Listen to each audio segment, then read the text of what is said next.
Hello friends, welcome back to Aryalees vlogs. ഞാനിടുന്ന videos നിങ്ങൾക്ക് ഇഷ്ടമാവുകയാണെങ്കിൽ മാത്രം ഒന്ന് ലൈക്ക് ചെയ്ത് ഷെയർ ചെയ്ത് എന്നെ ഒന്ന് സപ്പോർട്ട് ചെയ്യണേ. ഒരുപാട് ഫ്രണ്ട്സ് ആര്യാലീസ് വ്ളോഗ്സിലേക്ക് വരുന്നുണ്ട്.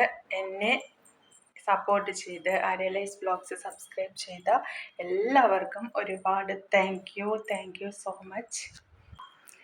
ആര്യാലീസ് വ്ളോഗ്സിൽ ഞാനിടുന്ന videos, cooking videos, devotional stories, അതുപോലെ തന്നെ കുറേ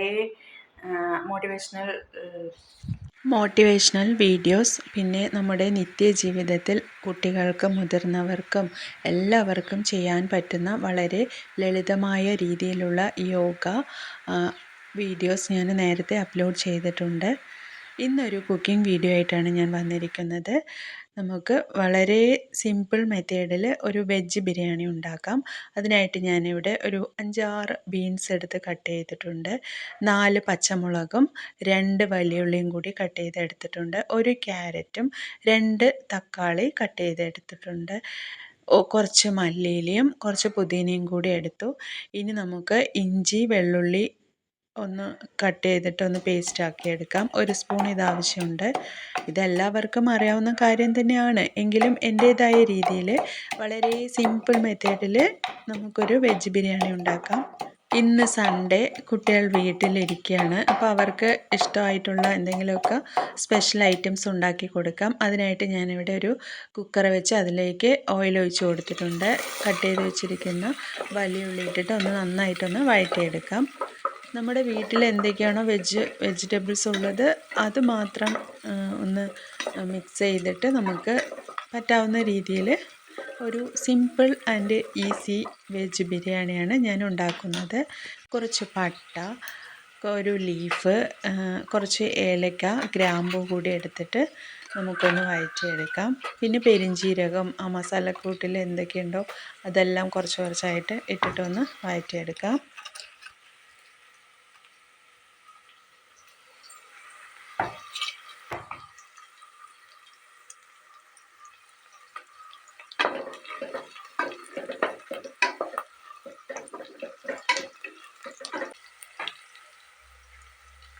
കുറച്ച് കാഷ്യൂനട്ടും കിസ്മിസും കൂടി ആഡ് ചെയ്യുന്നുണ്ട്. ഇതിൽ ഇട്ടില്ലെങ്കിൽ അവസാനം നെയ്യിലിട്ട് വഴറ്റിയിട്ടാലും മതി. ഇതിപ്പോൾ സിമ്പിൾ മെത്തേഡ് ആയതുകൊണ്ടാണ് ഞാനെല്ലാം ഇതിലോട്ട് ആഡ് ചെയ്യുന്നത്.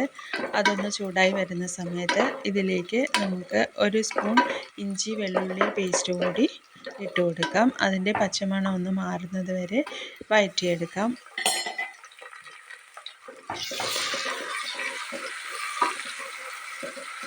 പച്ചമുളക് ആഡ് ചെയ്യാം.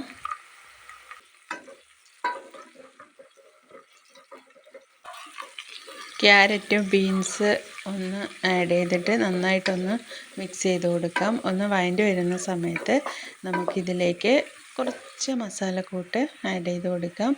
1/2 സ്പൂൺ മുളക് പൊടിയും 1/2 സ്പൂൺ മല്ലിപ്പൊടി, 1/4 ടീസ്പൂൺ ഒരു കളറിന് വേണ്ടി മാത്രം മഞ്ഞൾപ്പൊടി, ഒരു 1/4 ടീസ്പൂൺ ഗരം മസാല കൂടി ആഡ് ചെയ്തിട്ട് നന്നായിട്ടൊന്ന് അതിൻ്റെ പച്ചമണം മാറുന്നത് വരെ ഒന്ന് മിക്സ് ചെയ്ത് കൊടുക്കാം. കട്ട് ചെയ്ത് വെച്ചിരിക്കുന്ന തക്കാളി കൂടി ആഡ് ചെയ്തിട്ട് നന്നായിട്ടൊന്ന് വഴറ്റിയെടുക്കാം. പുതിന മല്ലിയില കൂടി ആഡ് ചെയ്യാം.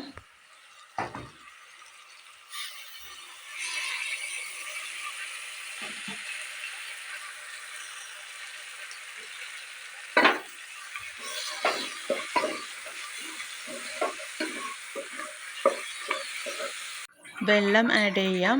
1 കപ്പ് അരിയാണെങ്കിൽ 1.5 കപ്പ് വെള്ളമാണ്. ഏത് കപ്പിലാണോ അരി എടുത്തത് അതേ കപ്പിൽ തന്നെ 1.5 കപ്പ് വാട്ടർ ആഡ് ചെയ്യുന്നുണ്ട്.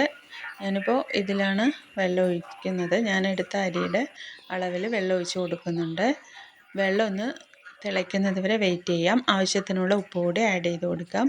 ഉപ്പ് നോക്കുന്ന സമയത്ത് കുറച്ച് മുന്നിൽ നിൽക്കണം ഉപ്പ്, എങ്കിൽ തന്നെ നമ്മൾ റൈസ് ഇടുന്ന സമയത്ത് ഒന്ന് നന്നായിട്ട് കറക്റ്റായിട്ട് ആവുള്ളൂ. അരി നന്നായിട്ട് ഇവിടെ കഴുകി സെറ്റാക്കി വെച്ചിട്ടുണ്ട്. ഇനി കുറച്ചുകൂടി മല്ലിയിലയും പുതിനയും, ഒരു 2 ചെറുനാരങ്ങ, ഒരെണ്ണം മതി, ഇത് ചെറുതായതുകൊണ്ട് ഞാൻ 2 എണ്ണം എടുത്തിട്ടുണ്ട്. വെള്ളം തിളച്ച് വന്നു. ഇനി നമുക്ക് അരി ഇട്ട് കൊടുക്കാം.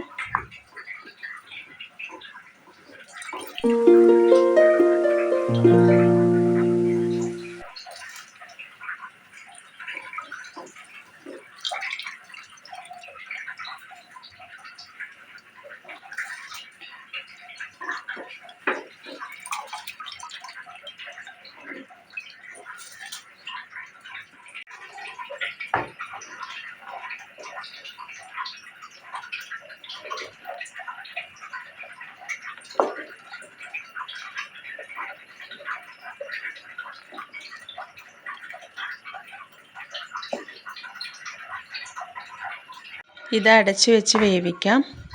ഫയർ കുറച്ച് വയ്ക്കാം. അല്ലെങ്കിൽ ഈ കുക്കർ അടച്ച് വെച്ചിട്ട് ഒറ്റ വിസിൽ 10 മിനിറ്റ് കഴിഞ്ഞിട്ട് ഓപ്പൺ ചെയ്താലും മതി. ഞാൻ കുക്കറിൽ ഇവിടെ ചെയ്യുന്നില്ല. എൻ്റെ കുക്കറിൻ്റെ അടുപ്പിൻ്റെ വാഷറുണ്ടല്ലോ, അതൊന്ന് ലൂസായിരിക്കുകയാണ്. അതുകൊണ്ട് ഞാനിപ്പോൾ ദമ്മ് പോലെ ഒന്ന് സെറ്റ് ചെയ്യാൻ പോവുകയാണ്. ഏകദേശം ഒരു ഹാഫ് വേവ് ആകുന്ന സമയത്ത് നമുക്ക് ലെമൺ ജ്യൂസ് ഒഴിച്ച് കൊടുക്കാം. നന്നായിട്ടൊന്ന് മിക്സ് ചെയ്ത ശേഷം ദമ്മിടുന്ന സമയത്ത് കുറച്ചൊന്ന് ലൂസാക്കി കുറച്ച് വെള്ളം ഉണ്ടാവണം കേട്ടോ. ഇല്ലെങ്കിൽ 1/2 ഗ്ലാസ് ചൂടുവെള്ളം, നിങ്ങൾക്ക് വെള്ളം കറക്റ്റായില്ല തോന്നുകയാണെങ്കിൽ കുറച്ച് ചൂടുവെള്ളം ഒഴിച്ചു കൊടുക്കാം. കുറച്ച് മല്ലിയില കൂടി മാറ്റി വെച്ചത് ആഡ് ചെയ്യുന്നുണ്ട്. ഒന്ന് നന്നായിട്ട് മിക്സ് ചെയ്ത ശേഷം ഇതൊന്ന് അടച്ചു വയ്ക്കാം. എന്നിട്ട് ഞാനിവിടെ നല്ല ഇരുമ്പിൻ്റെ ദോശക്കല്ല് ഒന്ന് ചൂടാക്കാനായിട്ട് ഇവിടെ വെച്ചിട്ടുണ്ട്. ഇത് നന്നായിട്ടൊന്ന് അടച്ചിട്ട് ആ ദോശക്കല്ലിൻ്റെ മുകളിൽ വയ്ക്കും. എന്നിട്ട് ഒരു സിമ്മിലിട്ടിട്ട് വയ്ക്കും. 10 മിനിറ്റിന് ശേഷം നമുക്ക് ഇത് മതിയാക്കാം. ഇത് ഫയറൊക്കെ ഓഫ് ചെയ്തിട്ട് നോക്കുന്ന സമയത്ത് നന്നായിട്ട് വരും. ഇപ്പോൾ കുഴഞ്ഞു പോകുന്നത് പോലെ തോന്നാം, പക്ഷേ ചൂടാറുന്ന സമയത്ത് സെറ്റായിട്ടുണ്ടാവും. വീട്ടിൽ വളരെ ഈസി ആയിട്ട് ഉണ്ടാക്കാൻ പറ്റിയ ഒരു സിമ്പിൾ മെത്തേഡിലുള്ള ഒരു വെജ് ബിരിയാണിയാണ്. കുട്ടികൾക്ക് എല്ലാവർക്കും ഇഷ്ടമാവും. അധികം മസാലക്കൂത്തൊന്നും ഇല്ലാതെ പെട്ടെന്ന് തന്നെ ഉണ്ടാക്കാൻ പറ്റിയ ഒരു ഐറ്റമാണിത്. നിങ്ങൾക്ക് ഇഷ്ടമായെങ്കിൽ മാത്രം ഒന്ന് ട്രൈ ചെയ്ത് നോക്കാം. വെജിറ്റബിൾസ് കഴിക്കാൻ മടിയുള്ള കുട്ടികൾക്കൊക്കെ ഇതുപോലെ ലഞ്ച് ബോക്സിൽ ഉണ്ടാക്കി കൊടുക്കാം. മോർണിംഗിലൊക്കെ ഉണ്ടാക്കാൻ പറ്റിയ നല്ലൊരു ഐറ്റം തന്നെയാണ് കേട്ടോ. വളരെ നമുക്ക് കട്ട് ചെയ്യാൻ മാത്രം ഒരു 10 മിനിറ്റ് വേണ്ടി വരും. ഒരു 10 മിനിറ്റ് തന്നെ, അത്രയും കുക്കറിലാണെങ്കിൽ പെട്ടെന്ന് തന്നെ നമുക്ക് ഉണ്ടാക്കാൻ പറ്റിയതാണിത്. വെജ് ഒരുപാട് കുട്ടികൾക്ക് കഴിക്കാൻ പറ്റും. ഇതിൻ്റെ സൈഡായിട്ട് നമുക്ക് തൈരിൽ കുറച്ച് വെജിറ്റബിൾസ് കൂടി ആഡ് ചെയ്ത് കൊടുക്കാം. സ്കൂൾ തുറന്നു, കുട്ടികൾക്ക് ഓരോ ദിവസവും ലഞ്ചിന് എന്ത് കൊടുത്തു വിടണം എന്ന ടെൻഷനിലായിരിക്കും എല്ലാ അമ്മമാരും അല്ലേ. ചില സ്കൂളിൽ നോൺ വെജ് അലൗഡ് അല്ലായിരിക്കാം. അങ്ങനെയുള്ള സ്കൂളുകളിലേക്ക് വെജിറ്റബിൾസ് മാത്രമാണെങ്കിൽ ഡെയിലി എന്താ ഉണ്ടാക്കുക എന്ന് പറഞ്ഞ ഒരു ടെൻഷനായിരിക്കാം. ഇതുപോലെയുള്ള ഐറ്റംസൊക്കെ ഉണ്ടാക്കിയാൽ കുട്ടികൾക്ക് ഒരുപാട് വെജിറ്റബിൾസ് കഴിക്കാൻ പറ്റുന്ന, സ്കൂളിലാകുമ്പോൾ അവർ എന്താണെങ്കിലും കഴിച്ചോളൂ. ഉച്ചയാകുമ്പോൾ വിശക്കുന്ന സമയത്ത് കഴിക്കുമല്ലോ. ഇനി നമുക്കിതിനായിട്ട് കുറച്ച് പപ്പടം കൂടി ഉണ്ടാക്കാം. ഇതിപ്പോൾ വേണമെന്നൊന്നുമില്ല കേട്ടോ. ഒരു ഗുമ്മിന് വേണ്ടിയിട്ട് ഞാൻ 2-3 പപ്പടം വറുത്ത് വയ്ക്കുന്നുണ്ട്. സംടൈം വോയിസ് ഓവർ കൊടുക്കുന്ന സമയത്ത് ഇങ്ങനെ ഫ്ലുവൻസിയിൽ നമുക്ക് സംസാരിക്കാൻ പറ്റും. ചില സമയം എന്താ പറയേണ്ടതെന്നേ അറിയില്ല. സംസാരിക്കാനുള്ള ഒരു ഇത് വരില്ല. ഇന്നിപ്പോൾ അതേ അവസ്ഥയാണ്. എന്തൊക്കെയോ പറയുന്നുണ്ട്. അങ്ങനെ പപ്പടം എല്ലാം വറുത്തെടുത്തിട്ടുണ്ട്. ഇനിയിപ്പോൾ ആർക്കെങ്കിലും പപ്പടം വറുക്കാൻ അറിയാത്തവരുണ്ടെങ്കിൽ ഒരു ചീനച്ചട്ടി വെച്ച് അതിലേക്ക് എണ്ണ ഒഴിച്ച് കൊടുക്കാം. ചീനച്ചട്ടി വയ്ക്കുന്ന സമയത്ത് അതിൽ ഒരു വെള്ളത്തുള്ളിൻ്റെ അംശം പോലും ഉണ്ടാവാൻ പറ്റില്ല. എണ്ണ നന്നായി ചൂടായി വരുമ്പോൾ മാത്രം പപ്പടം ഇട്ട് കൊടുക്കാം. വറുത്ത് കോരി മാറ്റി വയ്ക്കാം. നമ്മുടെ ചോറ് ഏകദേശം ചൂടാറിയിട്ടുണ്ട്. കുറച്ച് ഇങ്ങനെ കുഴഞ്ഞു പോകണ പോലെയുള്ളതാണ് കേട്ടോ എനിക്കിഷ്ടം. നന്നായി വെന്തിട്ടുള്ള ഒരു റൈസ്. അങ്ങനെ ഇവിടെ ഒന്ന് സെറ്റ് ചെയ്ത് വയ്ക്കാം. ഹോട്ടലിലേക്ക് പോകുമ്പോൾ കഴിക്കുമ്പോൾ കുട്ടികൾക്ക് ഇഷ്ടമാവുന്ന ടൈപ്പിൽ അവർക്ക് സെറ്റ് ചെയ്ത് കൊടുത്താൽ അവരൊക്കെ കഴിച്ചോളും. കാണാനൊരു ലുക്കില്ലെങ്കിലും ടേസ്റ്റ് വളരെ നല്ലതായിരുന്നു കേട്ടോ. നിങ്ങൾക്ക് ഇഷ്ടമായെങ്കിൽ മാത്രം ഒന്ന് ട്രൈ ചെയ്യാം. അടുത്ത വീഡിയോയിൽ ഇനി നമുക്ക് കാണാം. നല്ല നല്ല വീഡിയോസ് ഞാൻ ചെയ്യാനായിട്ട് ശ്രമിക്കാം. എല്ലാം തനിയെ ചെയ്യുന്നത് കൊണ്ടാണ് കേട്ടോ കുറച്ച് ലേറ്റ് ആയത്. ഇനിയും നല്ല നല്ല വീഡിയോസായിട്ട് വരുന്നതായിരിക്കും. Okay, bye, thank U.